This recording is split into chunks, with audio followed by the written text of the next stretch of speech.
കേൾക്കട്ടെ, പറഞ്ഞ് പൂർത്തീകരിക്കട്ടെ. അപ്പം സാധാരണ ഇതൊക്കെ ഒരു നാട്ടു നടപ്പ് പോലെ തെരഞ്ഞെടുപ്പിൽ സ്ഥിരമായിട്ട് നമ്മൾ കാണുന്നതാണ്.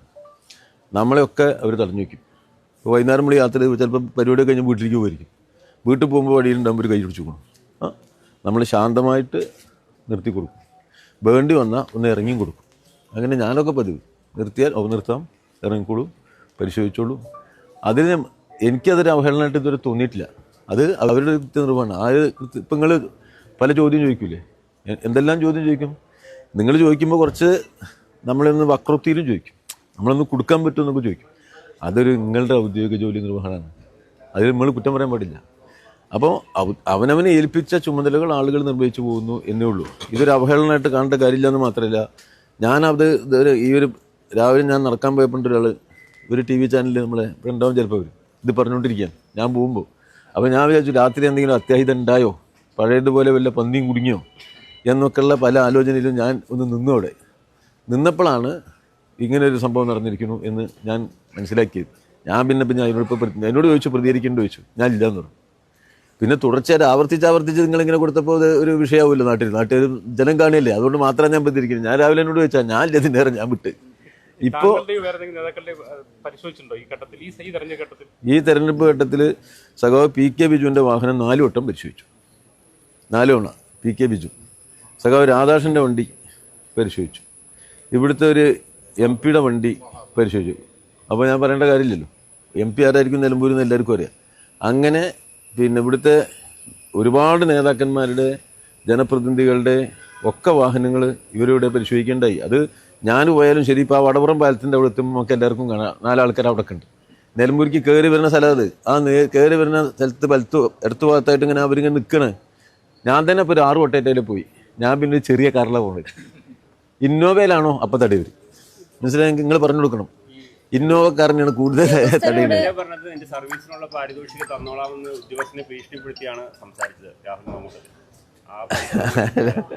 അവര് കുട്ടികളല്ലേ. ഈ രാഹുൽ മാങ്കൂട്ടത്തിലും പിന്നെ ഷാഫിയൊക്കെ ന്യൂജനാണ്, ന്യൂജൻ കോൺഗ്രസ്സുകാരവർ. അപ്പം ന്യൂജൻ കോൺഗ്രസ്സുകാരാകുമ്പോൾ അവർക്കൊരു ആവേശമൊക്കെ ഉണ്ടാവും. ഞാൻ അതിനങ്ങനെ കാണുള്ളൂ. അതിനൊന്നും ഇപ്പോൾ നമ്മൾ വിമർശിക്കേണ്ട. അവർ നമ്മളെ പുതിയ തലമുറയിലെ കോൺഗ്രസ്സുകാരല്ലേ. അവരിപ്പോൾ ഒരു ഉദ്യോഗസ്ഥനൊന്ന് വന്നു, അപ്പോൾ അവർ ലേശം ഒന്ന് അവർക്ക് അങ്ങനെ തോന്നി, അവർ പ്രതിപ്രവർത്തിച്ചു. അതൊന്നും രാഷ്ട്രീയമായിട്ട് ഞാൻ എടുക്കണില്ല. അതിനൊരു രാഷ്ട്രീയ ലാഭം നമുക്ക് വേണം, എന്നിട്ട് അതിനു വേണ്ടി ആ നിലപാടേ എനിക്കില്ല. അതൊക്കെ ചെറുപ്പക്കാരായ നമ്മൾ കോൺഗ്രസ് MP മാരാണ്, MLA മാരാണ്, ജനപ്രതിനിധികളാണ്. അവർക്കൊരു ഊർജ്ജസ്വരത കൂടുമല്ലോ. അപ്പോൾ സ്വാഭാവികമായിട്ടും ഉദ്യോഗസ്ഥന്മാർ സംസാരിച്ചു. അവർക്ക് ചിലപ്പോൾ അവരുടെ ഒരു പ്രായത്തിൻ്റെ ഇതുണ്ടാവും. അത് പ്രായത്തിൻ്റെ അപക്വതയായിട്ട് കണ്ടാൽ മതി, മറ്റൊരു രൂപത്തിൽ അല്ല. പെട്ടി തീ എല്ലാ ഷോപ്പിലോട് വിൽപ്പനയ്ക്ക് വെച്ചിട്ടുണ്ട്. അതൊന്നും ഒരു പ്രശ്നമുള്ള കാര്യമില്ല. നിങ്ങൾ എന്താ മനസ്സിലാക്കേണ്ടത് അറിയോ? ഈ ചരിത്രത്തെക്കുറിച്ചുള്ളൊരു വ്യാഖ്യാനം പഠിച്ചിട്ടില്ലേ? ചരിത്രം ഒരിക്കലും ആവർത്തിക്കുന്നില്ല അതുപോലെ, മനസ്സിലായോ? ഒരിക്കലത് നല്ല ആഹ്ലാദപരമായിട്ടാണ് ആവർത്തിക്കുന്നതെങ്കിൽ അതിൻ്റെ അടുത്ത ആവർത്തനം ദുരന്തമായിരിക്കുമെന്ന് പറഞ്ഞാരാ പറഞ്ഞ്? കാറൽ മാർക്സാ. അപ്പോൾ പിന്നെ അങ്ങനെ ചരിത്രത്തിൽ സംഭവിക്കുക. അപ്പോൾ അതുകൊണ്ട് ഒരുപോലെ ഇത് ആവർത്തിക്കപ്പെടുമെന്ന് നിങ്ങളും കരുതുന്നുണ്ടാവില്ല, ഞാനും കരുതുന്നു. രാഹുലിന്റെ മോശം പെരുമാറ്റം അപ്പോൾ ഒരു വലിയ വിഷയമായി തൽക്കാലം CPM കണക്കാക്കുന്നില്ല എന്ന് തന്നെയാണ്. അല്ല, അവര് തീരുമാനിക്കേണ്ടതാണ്. ഞാൻ എങ്ങനെ പെരുമാറണം എന്നുള്ളത് ഞാൻ തീരുമാനിക്കേണ്ടതാണ്. സമൂഹം പിന്നെ കേൾക്കൂ. അല്ല, അത് ആ ജനപ്രതിനിധിയാണ് തീരുമാനിക്കേണ്ടത്. ഞാൻ എങ്ങനെ എനിക്ക് രാഹുൽ മാങ്കൂട്ടത്തിൽ എങ്ങനെ പെരുമാറണം ഞാൻ പറഞ്ഞ അദ്ദേഹം കേൾക്കുവോ? ഞാൻ പറയാണ് രാഹുൽ മാങ്കൂട്ടത്തിൽ കേക്കൂ. പറഞ്ഞു ചോദിച്ചോളൂ. ഉദ്യോഗസ്ഥരുടെ നടപടി തടസ്സപ്പെടുത്തുന്ന രീതിയിൽ ഇടപെടലുണ്ടായാൽ അതിനകത്ത് നടപടികൾ ഉണ്ടാകാൻ പാരിതോഷികം ഭീഷണിയാണ്. ആണോ? അവിടെ നമുക്കൊരു പൊതു തീരുമാനം പറയാം, ആരും ആരെയും ഭീഷണിപ്പെടുത്തി. അത് മതിയല്ലോ. അപ്പൊ അതിലല്ലാണ്ട് ഇല്ല, അങ്ങനെയല്ലേ?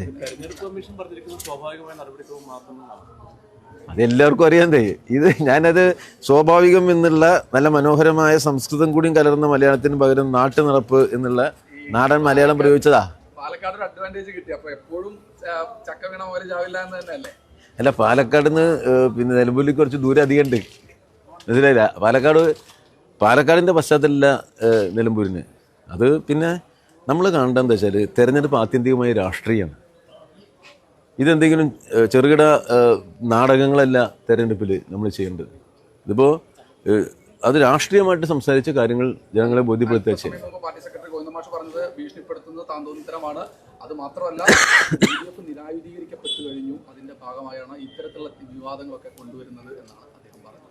അതെ, മാഷ് പറഞ്ഞ് 100% ശരി. അതിൻ്റെ കൂട്ടിച്ചേർത്ത് എന്തെങ്കിലും പറയണമെങ്കിൽ സാധാരണ UDF അതിൻ്റെ തെരഞ്ഞെടുപ്പ് പ്രചരണ വേളകളിൽ ഇത്തരം ചില വിഷയങ്ങൾ സൃഷ്ടിക്കും. അതൊക്കെ ഈ ഇവൻറ്റ് മാനേജ്മെൻറ്റ് ഗ്രൂപ്പറിൻ്റെ കൂട്ടിരിപ്പുണ്ടല്ലോ, അവർ പറയും ഇന്ന് രാവിലെ നിങ്ങൾ ഇന്ന കാര്യം പറയണം, പിന്നെ നാടകം ഉണ്ടാക്കണമെന്ന്. ആ സ്ക്രിപ്റ്റിലാണ് അത് പോവുക. ഒരു സ്ക്രിപ്റ്റിൽ ഈ തെരഞ്ഞെടുപ്പ് പ്രവർത്തനത്തെ കൊണ്ടുപോകും. അപ്പോൾ ആ സ്ക്രിപ്റ്റ് അനുസരിച്ച് UDF അതിൻ്റെ ഓരോ പ്രവർത്തനങ്ങളും ഓരോ ദിവസവും മാറ്റിക്കൊണ്ടിരിക്കും.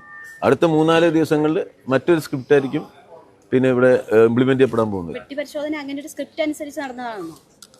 പെട്ടി പരിശോധന അവിടെ ഇവര് നടത്തുന്നത്, പെട്ടിയാണോ പരിശോധിച്ച് എനിക്കറിയില്ല. വാഹന പരിശോധന ഇവിടെ ഉദ്യോഗസ്ഥന്മാരെ നടത്തുന്ന തെരഞ്ഞെടുപ്പ് കമ്മീഷൻ, അത് ഞാൻ പറഞ്ഞില്ലേ, അത് പറഞ്ഞാൽ മതി.